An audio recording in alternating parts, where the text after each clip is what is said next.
What's up, guys? Lance, the Obscure Movie Guy, coming to you once again with another fun-filled, fact-filled video that you probably won't care about, but we're going to do it anyways, trying to change the world one post at a time. And today's video is going to be on the tale of love and vengeance. After a tragic accident, a girl is resurrected with the use of black magic.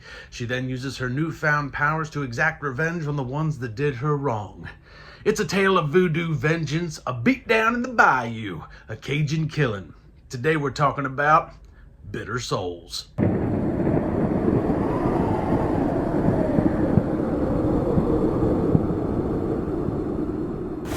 The Carbondale Sheriff's Department is asking for the public's help finding a missing teenage girl. Kendall's been missing since last night. I know those bastards know something. I feel the darkness around him. We have to help him, and we have to help his friend. The spell requires that we make an unwavering bond. That your enemies become my enemies. And my enemies become your enemies.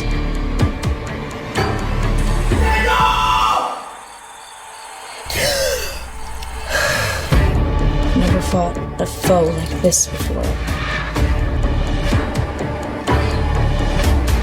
The master of black magic voodoo. This is as close to hell as you'll ever want to go.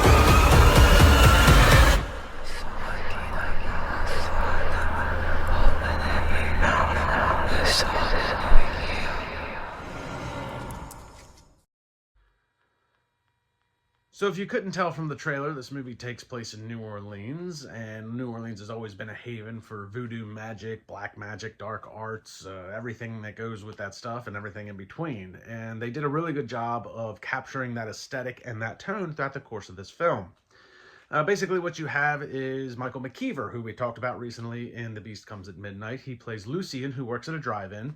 Has a girlfriend, Kendall, played by Avariana Rose, and if I'm saying that wrong, I'm sorry.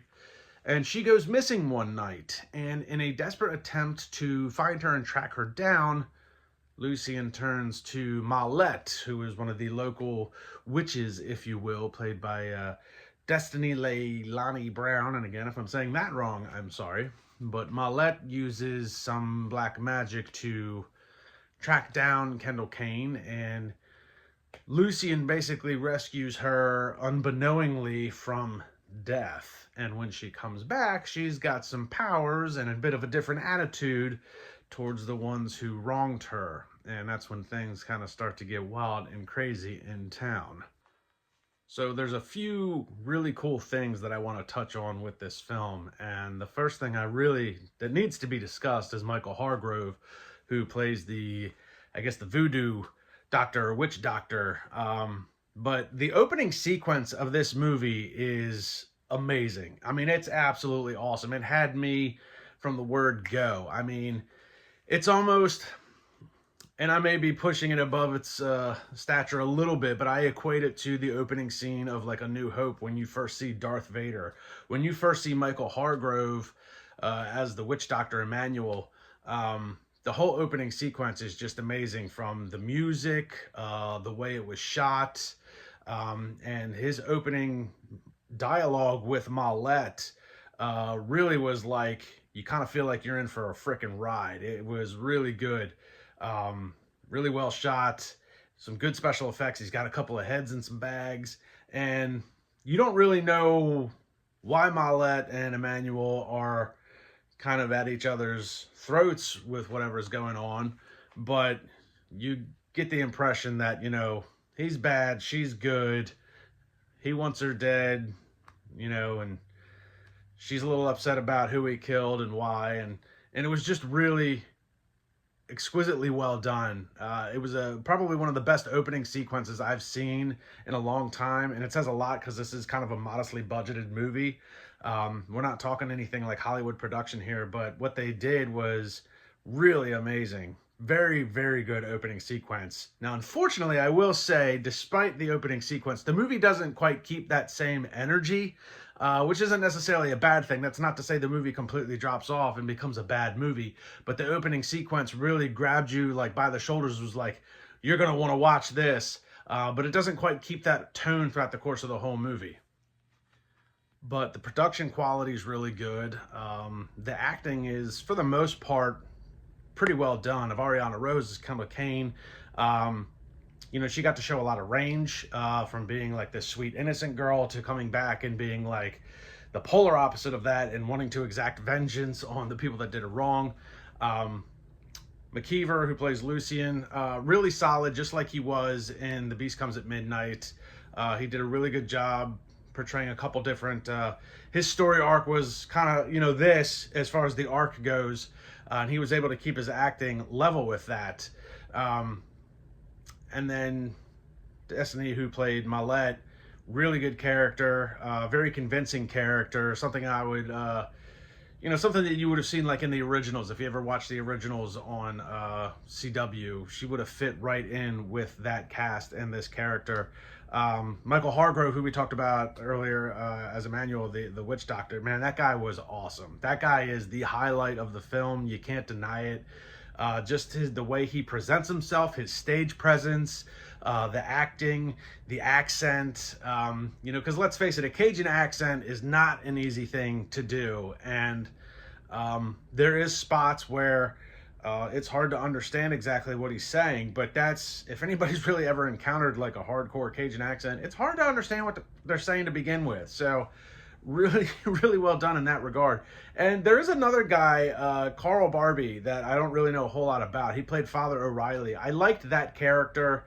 I liked that character arc, and he did a really good job portraying the character and pulling off, you know, it's not anything we haven't seen before, you know, a Catholic priest with a drinking problem. I mean, that is more cliche than you would think it would be in film, but he did a good job. And it was interesting to see the Catholic priest, you know, he has the power of prayer, as he says a few times throughout the course of the film, but he is also understanding that the world that he lives in also is in the realm of dark arts and black magic, and he knows certain things have to be done using the dark arts while he still has the power of prayer, and he can't do those things himself, so he has to go to Malette for a few things.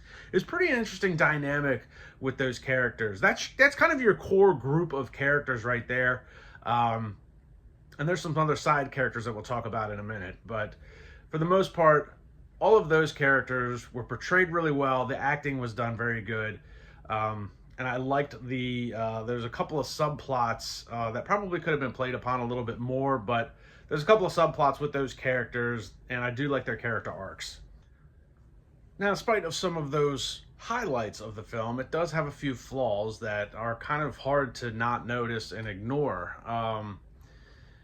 One of the biggest issues that I had was a lot of the male characters throughout the course of this film are, with the exception of Lucien and Father O'Reilly, a lot of the, let's say, less important male characters are all pretty much the same exact character. They're all very one-dimensional. They're all very basic. They're all just straight assholes. They're the same guy.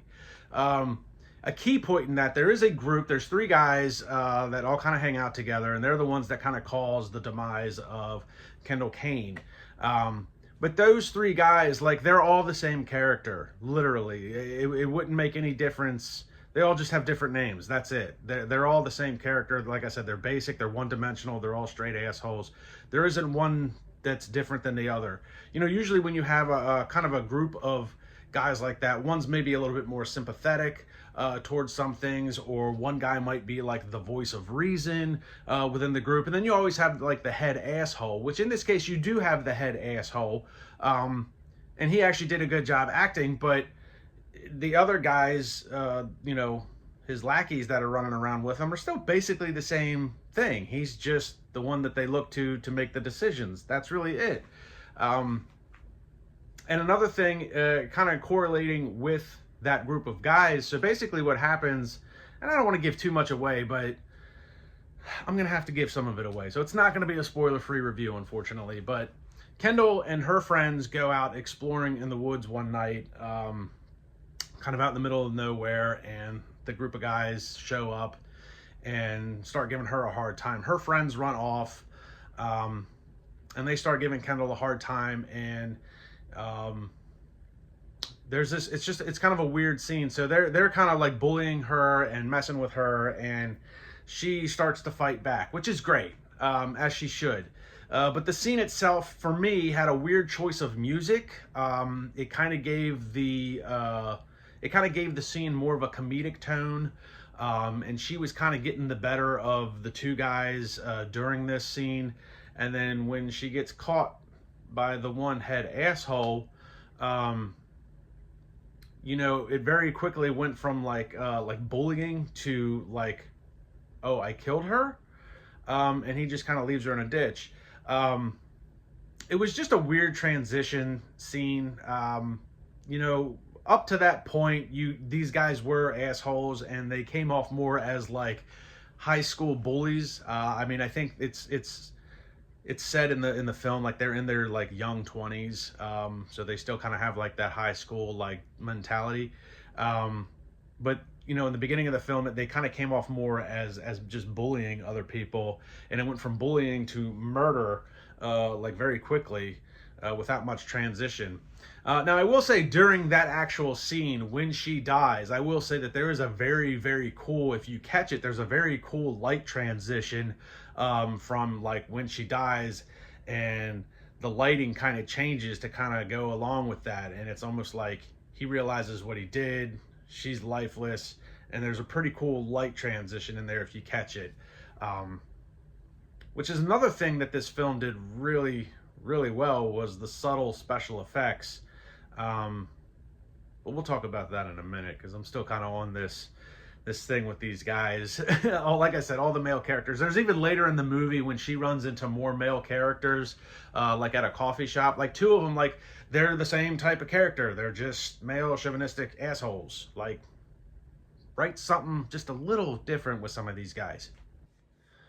One of the other major discrepancies that I had with the film was, you know, later in the film, there's a standoff scene between like Emmanuel and Kendall, and I'm not going to get into like why there's a standoff. I don't want to give everything away for this movie. I want people to go see it.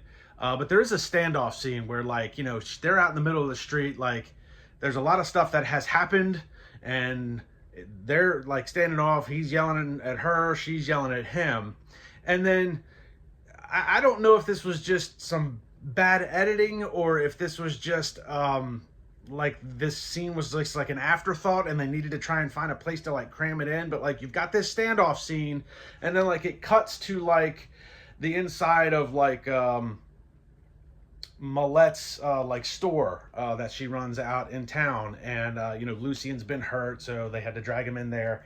But you go from this like standoff scene, and then like real quick you go to this Maulette scene inside the store where Kendall shows up. She was, remind you, she was just having a standoff out in the middle of the street. She shows up in this scene and was like, "Hey, Father Riley, just remember, when all this is over, you're gonna marry us." And then like it cuts back to like the standoff scene again. It was like interjected in the middle of the scene. It felt very out of place. It's very hard to ignore. And not only like in that scene, like the scene itself seems like weird.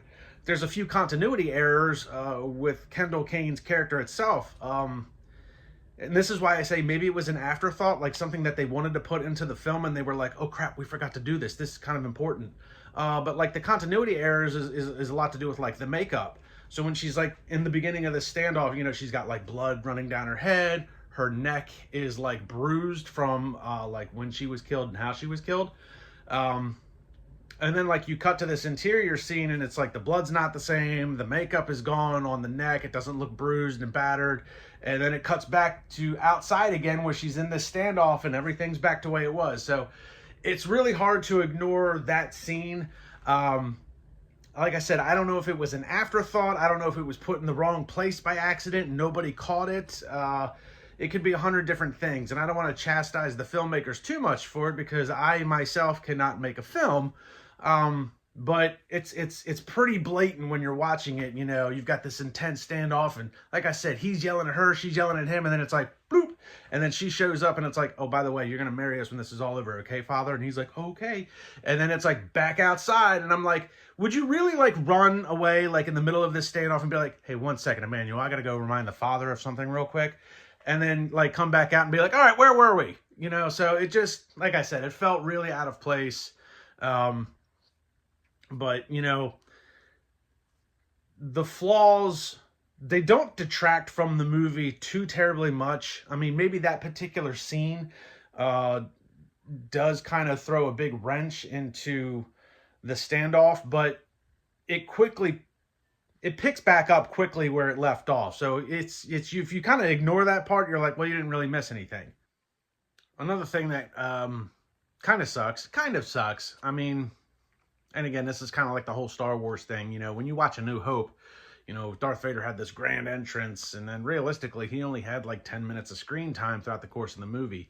And that's kind of the same you get with Emmanuel, you know, with the actor Michael Hargrove. He really is the best part of the movie, and you get this great opening sequence. But then realistically, after that, he's maybe only got 10 to 12 minutes of actual screen time as well. So I would have loved to have seen more of that character. But it really, you know, his character does correlate well enough with the film that you do kind of feel the presence of him throughout the course of the movie. But I would have liked to have seen more of him, obviously. But man, that opening sequence, you know, I briefly touched on it earlier. Some of the special effects in this. So there's not a ton of like blood and gore. I don't know if this is the exact same production team that did The Beast Comes at Midnight.